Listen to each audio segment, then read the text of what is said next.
దేవుని వాక్యంలో నుంచి ఆదికాండము 37వ అధ్యాయము 3వ వచనం నుంచి మనం చదువుకుందాం. యోసేపు ఇశ్రాయేలు వృద్ధాప్యమందు పుట్టిన కుమారుడు గనుక తన కుమారులందరికంటే ఎక్కువగా అతని ప్రేమించి అతని కొరకు విచిత్రమైన నిలువుటంగి కుట్టించెను. అతని సహోదరులు తమ తండ్రి అతనిని తమ అందరికంటే ఎక్కువగా ప్రేమించట చూచినప్పుడు వారు అతని మీద పగపట్టి అతనిని క్షేమ సమాచారమైనను అడగలేకపోయిరి. యోసేపు ఒక కల కని తన సహోదరులతో అది తెలియజెప్పగా వారు అతని మీద మరి పగపట్టిరి. అతడు వారిని చూచి, నేను కనిన ఈ కలను మీరు దయచేసి వినుడి.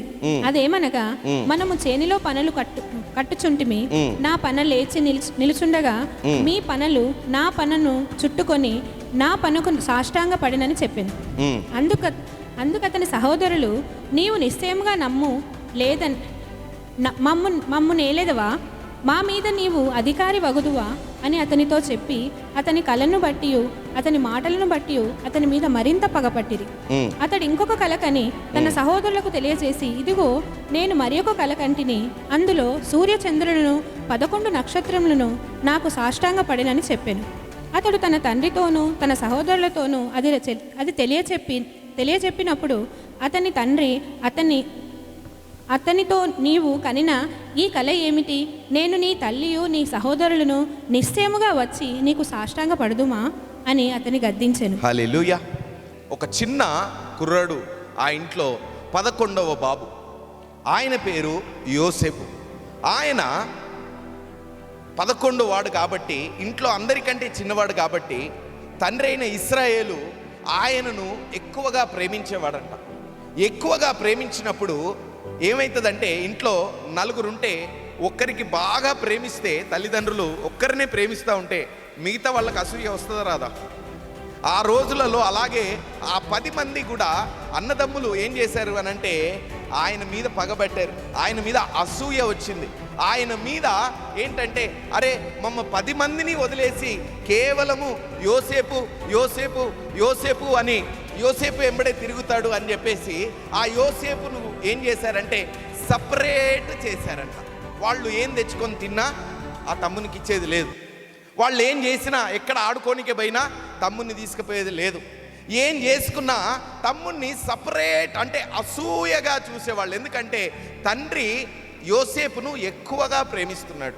అతను, నేను నిలబడ్డాను, మీరందరూ నాకు సాష్టాంగ పడ్డారు అని చెప్పారు.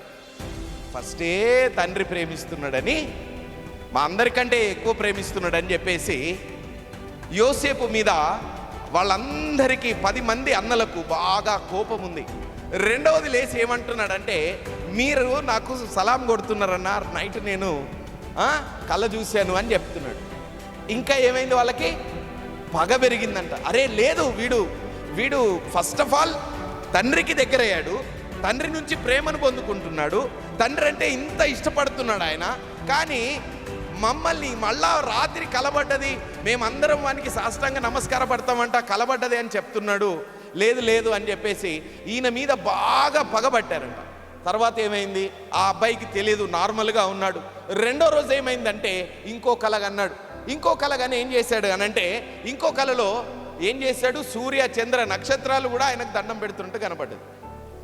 లేచి డాడీకి చెప్పాడు, డాడీ నేను ఈరోజు ఇంకొక కలగన్న డాడీ, సూర్య చంద్ర నక్షత్రాలు అందరూ కూడా నాకు సలాం కొడుతున్నాయి, నాకు సాష్టాంగ నమస్కారం చేస్తున్నాయి అంటే తండ్రి కూడా ఏమంటాడంటే, పట్టించుకోడు, ఏం రా నువ్వు, నేను మీ అమ్మ కూడా నీకు సలాం కొడతామా? ఇదే మాట అంటాడు అక్కడ. అదే మాట ఉంటుంది, నేను మీ అమ్మ కూడా నీకు సలాం కొడతామా, నువ్వు ఏం మాట్లాడుతున్నావు చిన్న పిల్లగానివి అని చెప్పేసి అంటాడు అనమాట. ఇది ఇప్పటి వరకు మనం చదివాం. దయచేసి ఎవరైతే జాగ్రత్తగా వింటారో అనేక మార్లు అనేక చోట మీ లైఫ్కు కనెక్ట్ అవుతుంది. ఈ అభిషేకం ద్వారా ఆ జోసెఫ్ లైఫ్లో జరిగినట్టు మీ జీవితంలో కూడా అద్భుతాలు జరుగుతాయి. హల్లెలూయా. చదవండి అమ్మా, ఇంకా కిందికి చదవండి. అప్పుడు ఎప్పటి నుంచి చదువుదాం? 12వ వచనం నుంచి చదువుదాం. అతని సహోదరులు షెకెములో తమ తండ్రి మందను మేపుటకు వెళ్ళిరి. అప్పుడు ఇశ్రాయేలు యోసేపును చూచి, నీ సహోదరులు షెకెములో మంద మేపుచున్నారు, నిన్ను వారి యొద్దకు పంపెదను రమ్మన్నప్పుడు అతడు మంచిదని అతనితో చెప్పెను. అప్పుడు అతడు, నీవు వెళ్ళి నీ సహోదరుల క్షేమమును మంద క్షేమమును తెలుసుకొని నాకు వర్తమానం తెమ్మని అతనితో చెప్పి హెబ్రోను లోయలో నుండి అతని పంపెను. అతడు షెకెమునకు వచ్చెను. అతడు పొలములో ఇటు అటు తిరుగుచుండగా ఒక మనుష్యుడు అతనిని చూచి, నీవేమి వెతుకుచున్నావని అతనిని అడిగాను. అందుకతడు, నేను నా సహోదరులను వెతుకుచున్నాను, వారు ఎక్కడ మందను మేపుచున్నారో అది దయచేసి నాకు తెలుపుమని అడిగాను. అందుకు ఆ మనుష్యుడు, ఇక్కడ నుండి వారు సాగి వెళ్ళిరి, వారు దోతానుకు వెళ్ళుదుము రండని చెప్పుకొనుట వింటినని చెప్పాను. అప్పుడు యోసేపు తన సహోదరుల కోసం వెళ్ళి దోతానులో వారిని కనుగొనెను. అతడు దగ్గరకు రాకమునుపు వారు దూరం నుండి అతని చూచి అతని చంపుటకు దురాలోచన చేసిరి. ఏం జరిగింది అక్కడ అంటే, యోసేపు నెక్స్ట్ డే లేచాడు. యోసేపు లేచాడు. లేచిన తర్వాత కొన్ని రోజులు అలా గడిచాయి. షేకెము అనే ఒక అడవిలోకి 10 మంది అన్నలు కలిసి ఏం చేశారంటే, ఆయనను మేకల మందను, గొర్రెల మందను, వాళ్ళకున్న పశువుల మందలన్నిటినీ మేపడానికి అడవిలోకి వెళ్ళిపోయారంట. ఆ షేకెము అనే ఊరిలోకి, అడవిలోకి వెళ్ళిపోగానే ఎంతకైనా వాళ్ళు లంచ్ టైంకు రాలేదు. రాకపోయేసరికి తండ్రి యాకోబు పిలిచి ఏమన్నాడంటే, అయ్యా అన్నలు పోయినరు, అటే పోయినరు నాయన, ఒక్కసారి పోయి కనుక్కొని రాపో, లేకపోతే టైంకు వాళ్ళని పిలుచుకొని రాపో అని చెప్పిండంట. సరే అని చెప్పి, సరే డాడీ నేను వెళ్తానని చెప్పేసి వెతుక్కుంటూ వెళ్ళాడు. వెళ్ళగానే దొరకలేదు. ఒక ఆయన, అయ్యా పలానా దగ్గర పోతున్నాడు, అటు కనబడ్డరు నాకు మీ అన్నలు 10 మంది ఒక పెద్ద మందను మేపుకుంటూ అటు కనబడ్డరు అంటే అటు సైడ్ పోయిండు. ఎటైతే అటు పోతున్నారో వాళ్ళ తమ్ముణ్ణి అన్నలు చూసి ఏమంటున్నారంటే, అగోరా రే, మనం దండం పెడతామంట వీనికి, వానికి కలబడ్డదంట, వాడు వస్తున్నాడు, ఈరోజు వాణ్ణి చంపేద్దాం. సొంత తమ్ముణ్ణి అన్నలు ప్లాన్ చేస్తున్నారు ఏమనంటే, అగో వస్తున్నాడు, మనము వాణ్ణి చంపేద్దాం. ప్రియమైన దేవుని బిడ్డలారా, ఇక్కడ యోసేపు ఒక దాన్ని ఏమంటారంటే ఒక ఇన్నోసెంట్ పర్సన్, ఏమీ తెలియని వ్యక్తి, ఏ పాపము చేయలేదు, ఎలాంటి కన్నింగ్ నేచర్ లేదు, ఏది కూడా లాక్కోవటం అనే నేచర్ లేదు. కానీ ప్రతి చోట ఆయన మీద ఏమవుతుంది అని అంటే, ఆయన జీవితంలో ఆయన మీద ఏమవుతుంది అంటే, ఏదో ఒక రిజెక్షన్ వస్తూ ఉంది, ఏదో ఒక ప్లానింగ్ నడుస్తూ ఉంది, ఏదో ఒక బాధ ఆయన వెనకాల నడుస్తూ ఉంది. ఆయనకు తెలియట్లేదు. ఆయన నార్మల్గా ఇంట్లో ఉంటున్నాడు. సరే అన్నలందరూ కలిసి ఒక దగ్గర ఆడుకుంటే మనోడు ఒక్కడు ఒక దగ్గర ఆడుకుంటున్నాడు. అన్నలందరూ కలిసి ఒక దగ్గర తింటుంటే మనోడు ఒక్కడు కలిసి వాళ్ళ డాడీ దగ్గర తింటున్నాడు. అన్నలందరూ కలిసి ఒక ప్లాన్ చేస్తూ ఉంటే మనోడు అందరు కలిసి ఒక సైలెంట్గా ఉంటున్నాడు. చాలామంది జీవితాల్లో వాళ్ళ బాల్యంలో కానీ, వాళ్ళ నౌడేస్ అంటే ఈ ప్రజెంట్ లైఫ్లలో కానీ కొన్ని ఫ్యామిలీస్ రిలేటివ్స్తో కలవరు, రిలేటివ్స్కి దగ్గరగా ఉండరు. ఎందుకు అనంటే, ఏం చేయలేదు బ్రదర్, మేము నార్మల్గా ఉన్నాం, మేము వాళ్ళకి ఏ హాని చేయలేదు, ఎప్పుడు కూడా వాళ్ళతో మేము ఏమీ కూడా అనలేదు, కానీ వాళ్ళు మమ్మల్ని అంటే అసూయపడతారు. హల్లెలూయా. ఎప్పుడైతే దర్శనం కలిగి ఉంటుందో మనిషికి, ఎప్పుడైతే మంచి కళలు కంటారో, ఎప్పుడైతే మీ భవిష్యత్తు మీద మంచి కళ అనేది ఒకటి ఉంటుందో, ఆ కళను చూసి చాలామంది అసూయపడతారు. హల్లెలూయా. ఒకవేళ దేవుడు నీకు ఒక కళనిచ్చాడంటే ఆ కళను చూసి చాలామంది అసూయపడే వాళ్ళు ఉంటారు. ఇద్దరు సేమ్ కాలేజ్ చదువుకున్నారు అనుకుందాం, ఇద్దరు సేమ్ స్టడీస్ చేశారు, ఆల్మోస్ట్ ఆల్ సేమ్ మార్క్స్ వచ్చాయి. ఒకడు కోటీశ్వరుడు అయ్యాడు, ఒకడు నార్మల్గా ఉన్నాడు. ఆ కోటీశ్వరుని అయ్యేవాడిని చూస్తే నార్మల్గా ఉన్నవాడికి ఏమైంది చెప్పండి అమ్మా? అసూయ. చదివిండిలే, వాడు నాకంటే 2 మార్కులు తక్కువనే, వాడు కాలేజ్ ఇట్లా చేస్తుండే, ఎంత సక్సెస్ అయ్యిండు, ఎంత కష్టపడ్డాడు. పీపుల్ డోంట్ సీ, అంటే వాళ్ళ కొలీగ్స్ కానీ ఇంటి వాళ్ళు కానీ చూడరు. ఏంటి అంటారంటే అసూయ పడతారనమాట. అయితే ఇక్కడ యోసేపు జీవితంలో కూడా ఆ అసూయకు ఆయన గురయ్యాడు. ఎక్కడ పోయినా రిజెక్షనే. ఆయన బాల్యంలో కంప్లీట్గా ఇంట్లో ఏ సంతోషం లేదండి. ఎందుకంటే చిన్నప్పటి నుండి కూడా డాడీ వీణ్ణే ఎక్కువ ప్రేమిస్తాడరా, మన దగ్గరికి రానియొద్దు.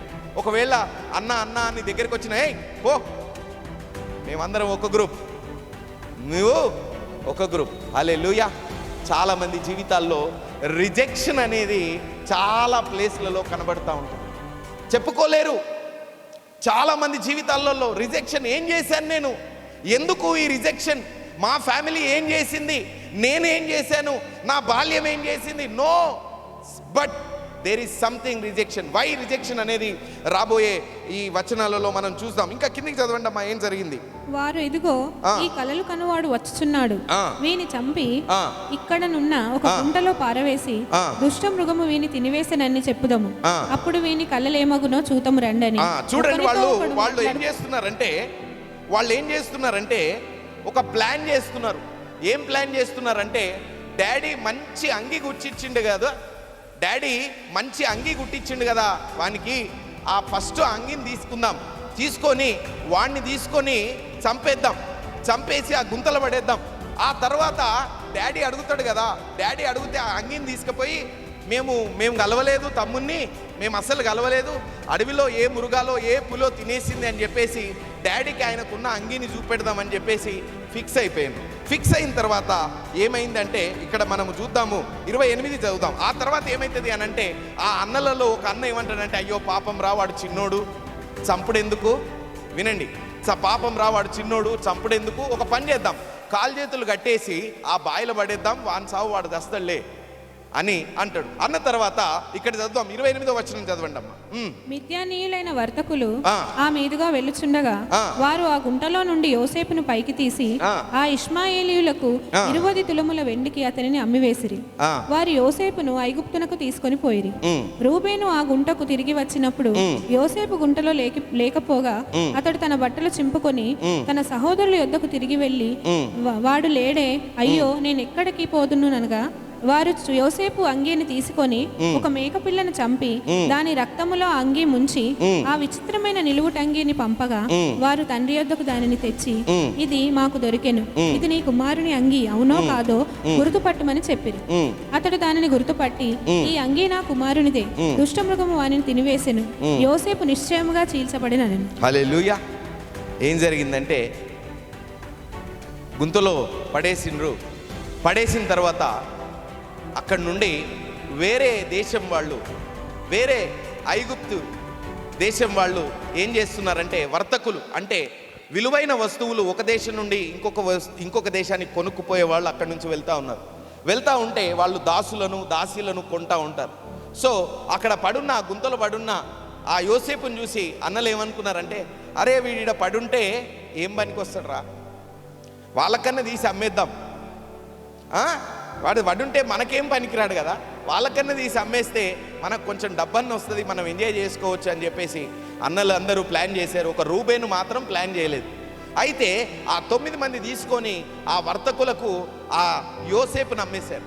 యోసేపును అమ్మేసిన తర్వాత ఆ షర్ట్ తీసుకొని ఒక చిన్న మేక పిల్లను కట్ చేసి ఆ రక్తంలో పుంచి వాళ్ళ డాడీకి చెప్తున్నారంట, ఇగో ఈ షర్ట్ మాకు దొరికింది, ఇది నీ చిన్న కొడుకుదేనా, ఒకసారి చూసుకో అని అంటే, ఆ యాకోబు ఆయన చూసి, అయ్యో నా కొడుకు ఎక్కడ పోయిండు, నా కొడుకు చచ్చిపోయిండా అని బాగా ఏడుస్తుంటాడు. హల్లెలూయా. జాగ్రత్తగా విందాం. ఇంకొక 36వ వచనం చదవండి. ఆ తర్వాత యోసేపుకి ఏం జరిగింది? మిద్యానీయులు ఐగుప్తునకు అతన్ని తీసుకొని పోయి ఫరో యొక్క ఉద్యోగస్తు రాజ సంరక్షక సేనాధిపత్యునైన పోతీఫరునకు అతనిని అమ్మివేసిరి. పోతీఫర్కు ఏం చేశారంట, తీసుకెళ్ళి ఒక సంరక్షకునికి అంటే ఒక అధికారికి వాళ్ళ ఇంట్లో ఆ వర్తకులు ఆ ఊరికి తీసుకెళ్ళి ఆ ఐగుప్తుకు తీసుకెళ్ళి ఆయనను తీసుకొని ఆ పోతీఫర్ ఇంట్లో అమ్మేశారు. పోతీఫర్ ఇంట్లో అమ్మేయగానే ఆ చిన్న అబ్బాయికి ఏం తెలియదు, అప్పుడు 13-14 ఇయర్స్ ఉంటాయి అబ్బాయికి. అలా ఆ ఇంట్లో పోతీఫర్ ఇంట్లో పని చేస్తూ ఉన్నాడు. వాళ్ళు బెదిరిస్తూ ఉన్నారు, పెడితే తింటున్నాడు, పెట్టకపోతే తినట్లేదు. ఏం చేస్తాను అంటే సిన్సియర్గా వర్క్ చేస్తూ ఉన్నాడు. అసలు యోసేపుకు అర్థం కావట్లేదు ఏంటి అని అంటే, అసలు నేను ఎందుకు వచ్చాను ఇక్కడికి, మా అన్నలు నన్ను ఎందుకు కట్టేశారు, నన్ను ఎందుకు గుంతలో పడేశారు, నా లైఫ్లో ఏం జరుగుతుంది అని ఇంకా ఆలోచించుకుంటూనే ఉన్నాడు, కానీ సైలెంట్గా ఉన్నాడు. హల్లెలూయా.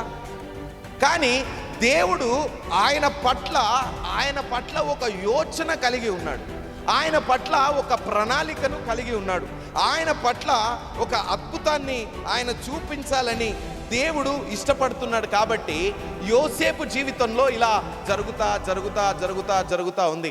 కానీ యోసేపుకు అర్థం కావట్లేదు, అయ్యో నేను ఎక్కడికి వెళ్ళినా ఏంది రిజెక్షన్ వస్తుంది, నేను ఎక్కడికి వెళ్ళినా ఏంది నన్ను తీసి పడేస్తున్నారు, నేను ఎక్కడికి వెళ్ళినా ఏంది నన్ను ఎవ్వరూ దగ్గరికి రానివ్వట్లేదు, నా సొంత ఇంటోళ్ళు కూడా నన్ను అర్థం చేసుకోవట్లేదు ఏంటి, నాకు పడ్డ కళ నిజమా అబద్ధమా, నేను చిన్నోన్ని నాకు అర్థం కావట్లేదు, ఆ కళ పడ్డది దేవుడు నాకు కళ ఇచ్చిండు, ఆ కళ నిజమా అబద్ధమా అర్థం కావట్లేదు. ఎక్కడికి పోయినా రిజెక్షనే, ఎక్కడికి పోయినా ఆయన జీవితంలో రిజెక్షన్ జరుగుతుంది.